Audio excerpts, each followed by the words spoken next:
It is Football in Focus, Kickback Jacks for a big Thursday. We're on the boat tonight, floating right through Kickback Jacks. Done a fine job. Curt Swatalski from Jamestown Middle with us. First of all, congrats on a great season, 7-0, and it has to feel good to be undefeated again and win that conference, Coach. Yeah, it was a special year and a special group of kids. Anytime you can go undefeated like that, I mean, that's always your goal. It doesn't happen, that often, so we try to really talk to the kids that really appreciate what's going on as we won each game along the way. How has it been the past couple of years? You guys, you've had a pretty darn good run the past 2 or 3 years, right? Yeah, last year we were conference champs, and then this year we went undefeated. So, yeah, so hopefully we'll see it at Ragsdale, produce it here hopefully next year right away, because we truly coach. The coaching staff truly believes we've got 4 or 5 freshmen that can contribute right away. That's going to be something those guys get to Ragsdale. I know Coach Boykin's excited about that already. Yeah, he told me he can't wait to see him in the weight room in the spring when he's allowed to work with them. So you get those guys in the weight room some as you're coaching a middle school? Are you able to do that? Can you run a system like that? No, we don't really have a weight room, but we try to do, we had a couple days where we just did some fitness and things like that for a half an hour. We've got the big truck tires, and we dumping the tires length of the field, rotating guys, and tell them that, trying to teach them to compete and push each other and get after it, and they liked it. What do you think your team has been so successful? Was it that way when you first came there? Has it always been? How long have you been there now, by the way, too? This is my 17th year. I was kind of thinking about that today. Yes. It's a haul, man. Yeah. If you said 7, I said that's a pretty good run. 17, that's almost getting close to 20. That's almost like an installment, so to speak, there. Wow. Yeah, and I actually just figured out, I'm not for sure, but I think the last win against Southwest put us at 100 wins for the program. Wow. So that would have made us like 119 in 17 years. Man, that's excellent. 119, because I always have been kind of one to study records. Always felt like if you finished 500, you'd stay in time, but to be that far over that, 100 wins and 19 losses, that says a lot for the program. Yeah, I still remember the first year we had Matt Hevner and remember him well. Ladarius Canny. Yeah, Canny, boy. Yeah, great basketball player too. That's the same with Jay's brother then. Jay, the two brothers, wow. And Jay was a 7th grader. Man. And we were talking about we were going to go from worst to first, and we did it the first year. Very first year. Yeah. Wow, had to be fun. Yeah, that was what got you interested in going and jumping into the school system and coaching football? I know you've always been a big football fan, big football lover. What got you interested to jump over there? Well, I went back to school as a grown man at the age of 30 to finish my degree after I'd gotten hurt playing college football out in California for Cal State Fullerton.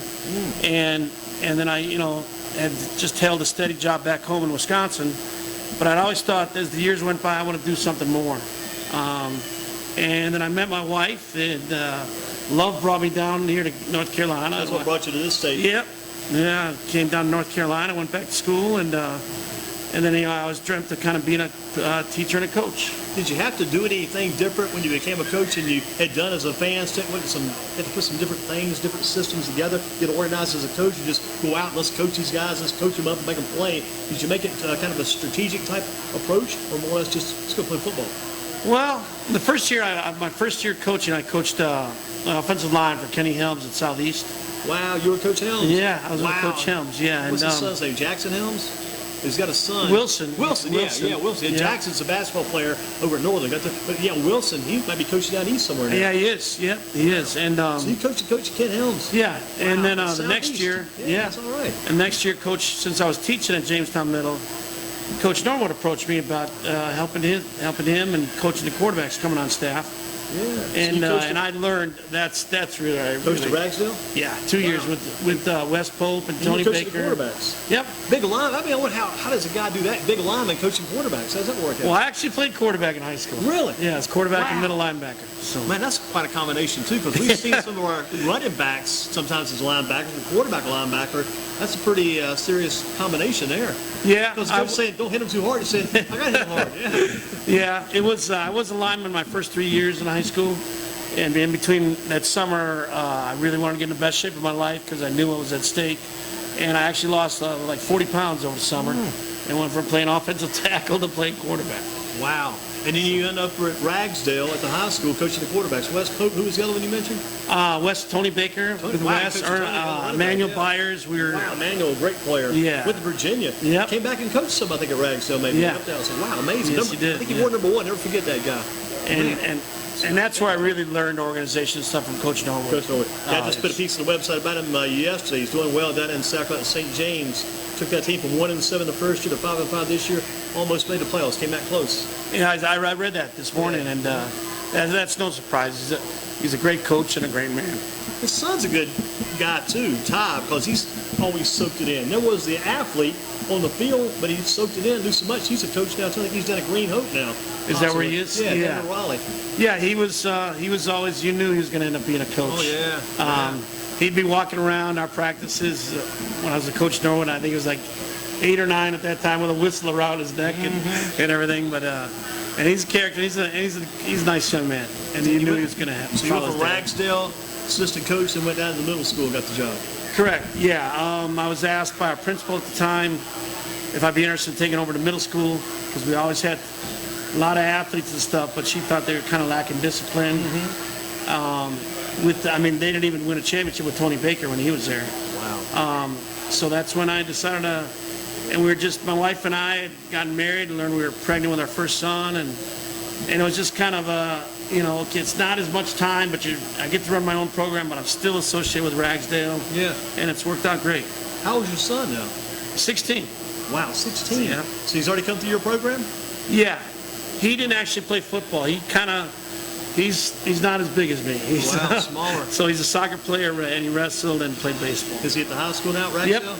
Yes. Doing any sports there? Yeah, soccer. He wrestled last year. What weight class, my question? He's only 108. See, that's 108? How small he is. Yeah. Well, to his advantage right now, if he's strong, he can prosper at that weight class. Yeah. Right. Yeah. They got a good wrestling. I think Coach Walker, is that the coach? Yes. He's done a good job of that team. Very Yes. good job. So Curt Swatalski with us from Wisconsin, by way of California, then on to North Carolina, and a lot of football experience, a former quarterback, linebacker, then a lineman. So he played lineman at Cal Fullerton now. Linebacker there. Gotcha. And I tore my knee up covering a punt. Of all things. Yeah. You went down in punt coverage. Yeah. Did somebody hit you, or did you just turn it? No, I just tried to, one of those things you plant. The punt returner, I'm trying to break down and plant because he cut, and then the knee just went. And that was it?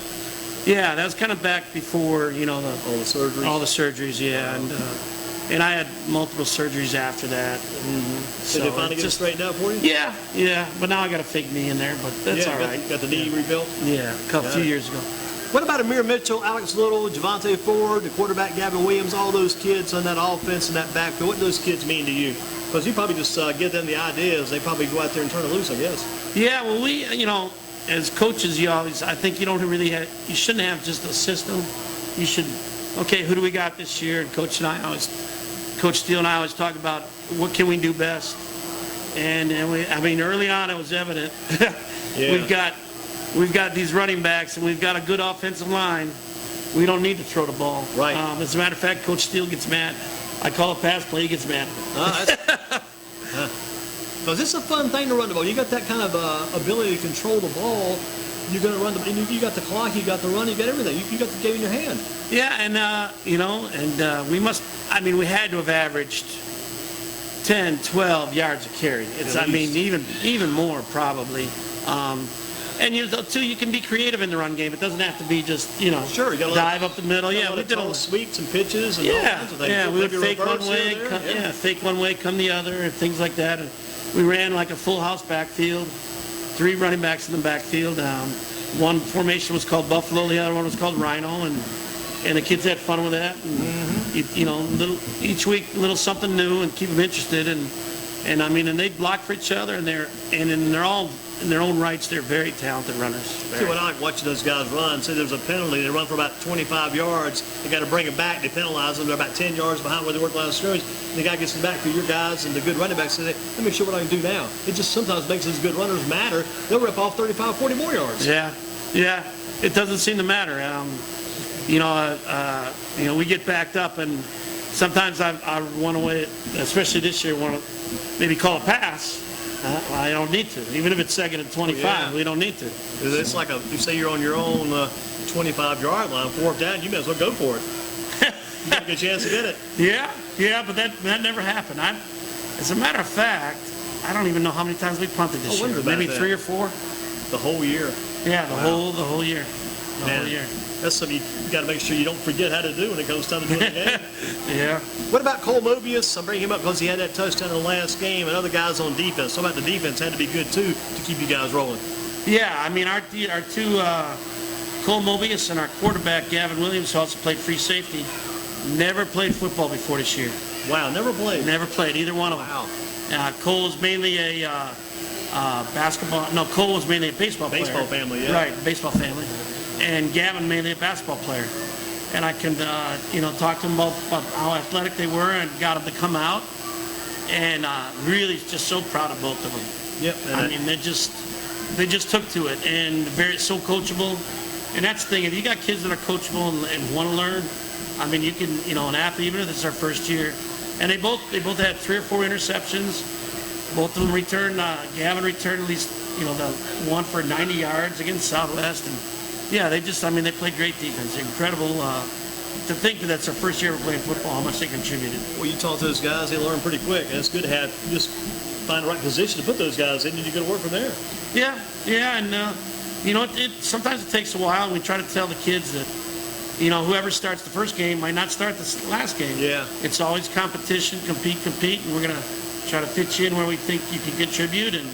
And Cole didn't start at the beginning of the year, and Gavin didn't start at quarterback or free safety at the beginning of the year. And by the end of the year, they're both starting, and both, standouts.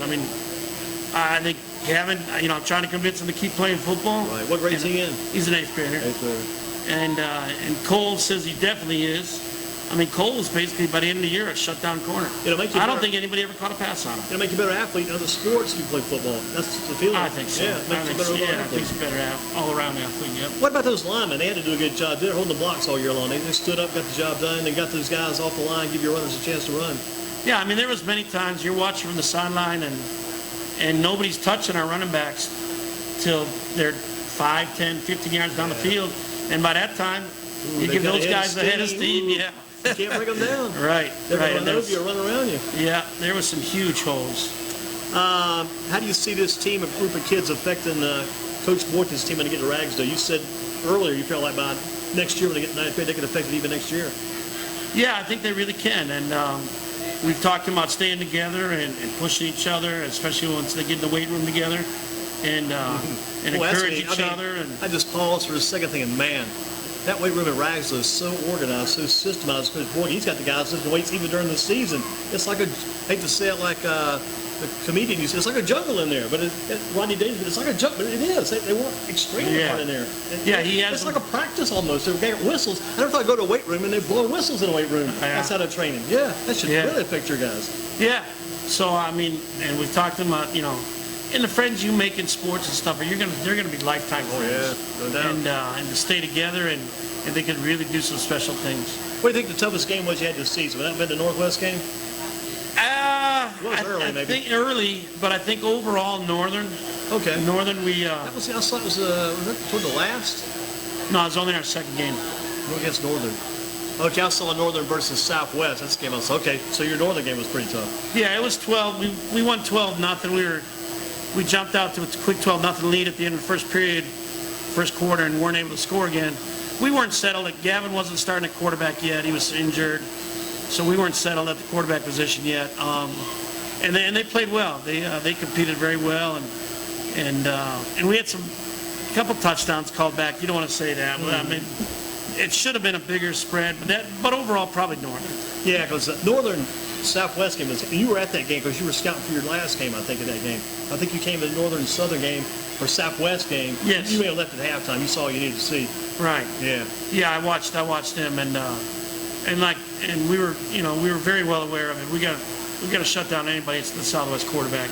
The Southwest team reminded me a lot of when Hendon Hooker was there. Corbin, whatever his last name was. I think Corbin Wilson, the quarterback for Southwest. Yeah. Minus a lot of. He ran that one long one toward the end. I told the guy, I was sitting beside the principal guy. I told the principal, Just need to get that guy, let that guy run it every time. That's it. That pass is not working. Let that guy run the ball, and he's a very good runner for Southwest. Yeah. When he dropped back the pass, we were seeing on the sidelines. I mean, keep doing that because here's a question, great question for you. I love to break in these shows. We're doing these systematic, regular routine. But here's the one I will break in. Toward late in the game, he was back toward his own end zone. I thought he was in the end zone. They got him. I thought it would have been a safety. Remember that play late in the game? You got the ball at about the 3-yard line and scored, so it worked out better for you in the long run. And I thought maybe they caught him in the end zone. I was expecting the official to have the little safety signal. I thought there was a grounding in the end zone, that was what it was about, too. Yeah, that was what it was. It was a intentional grounding in the end zone. I thought the ref would go like this. He goes, nope, and you got the ball on the 3-yard line and made for an easier score. Right. You'd have had to get to 2 and then have to get the ball back and score. They give it to you about the 3. But you saw that same play then. I remember that, too. Yeah, I did, and I thought, and I yelled out there, grounding in the end zone, that's safety. Yeah, I was in the same thing. And the ref. Because I always think about the ref, he does like a Liberty Bell when they do that safeties. Yeah. But I remember that play very well. How do you see your team next year? Middle school, it's really year to year. We've got some 7th grade athletes coming back, but between moving kids and 6th graders coming up, it's really year to year. I'm hoping our 7th graders will take the next step because, Are you playing any 6th graders now? Any 6th graders play? No, you can't. I thought they had a rule where they start allowing those 6th graders to come in. Maybe it's just basketball. All the other sports, every other middle school sport, but football. Gotcha. Yeah. Those guys can't even watch it. Probably got to tell them to stay. Could they come out and watch practice? They hang out. Yeah. But I mean, we don't. They're playing for their own little Pop Warner team, right? Rec leagues or whatever. Gotcha. So I mean, it's hard to say. Football here as opposed back in Wisconsin, is it as good here as it was back there? Different style back there. Sure, probably rugged back there. Got to be rugged to survive back there, I'm sure, outside. The times have changed, I think, just overall because, it was just, you didn't platoon. Everybody, your best players played and they never left the field. And I think that's somewhat become overblown now. Yeah. I think these kids are in too good a shape. I think your best athletes need to play both ways. And if they need to blow every now and then for a series on offense or defense, so be it. But your best athletes, I think, need to be on the field. At least probably 3 or 4 or 5 of those guys, at least that many should be on the field all the time. Because you got those at least 3 or 4 or 5 elite athletes should probably be on that field constantly, you'd think. Yeah, I completely agree with you. I think there's too much platooning. And the kids, the kids kind of fall back on that. Like, well, I'm only going to play defense, But, we tell our kids, all the fun is out there on the grass. So get yourself in shape to play every play. What do you remember most about this season? What do you remember? The 7-0 is great. What do you remember most about this year?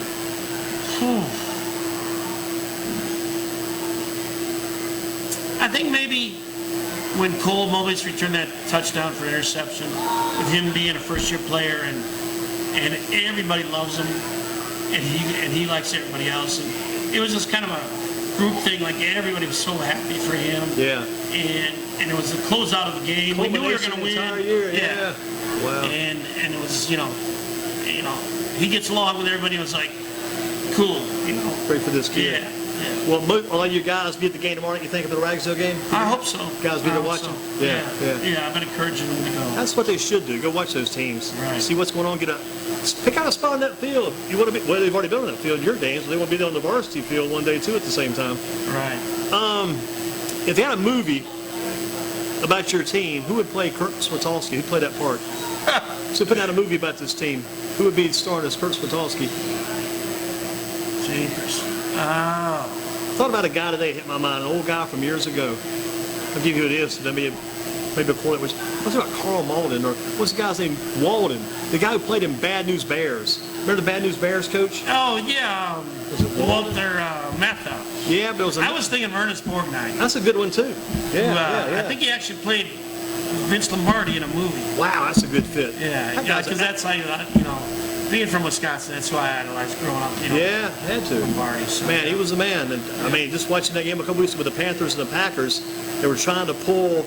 Back in the day, you could, it's weird how rules change. Usually rules change to make it easier, and they have this time about trying to pull Chris into the end zone, trying to throw him, put him across the line. Yeah. Back in the days, it was 8 and better to run. You couldn't do that. Right. I mean, if you did that, it's like, Get out. You're banned for a week. Get out of this league. Yeah. Now you can pick up a guy and try to throw him in the end zone or try to drag him. And even in the high school, I think you can take the power, move the power forward. Back in the day, you couldn't move the power forward. I know in middle school it's still illegal. Is it We illegal? got called Yeah. for But it. in high school, I think you can do that now. I'm not sure. Yeah. I'm not sure. Watch the game. Coach, outstanding job. All right, thank you for having me. Your assistant coach again is? Coach Sean Steele. Has been Sean with me, Steele. Want to give him a couple minutes? long time. Coach Yeah. Steele, give him a couple minutes. Yeah.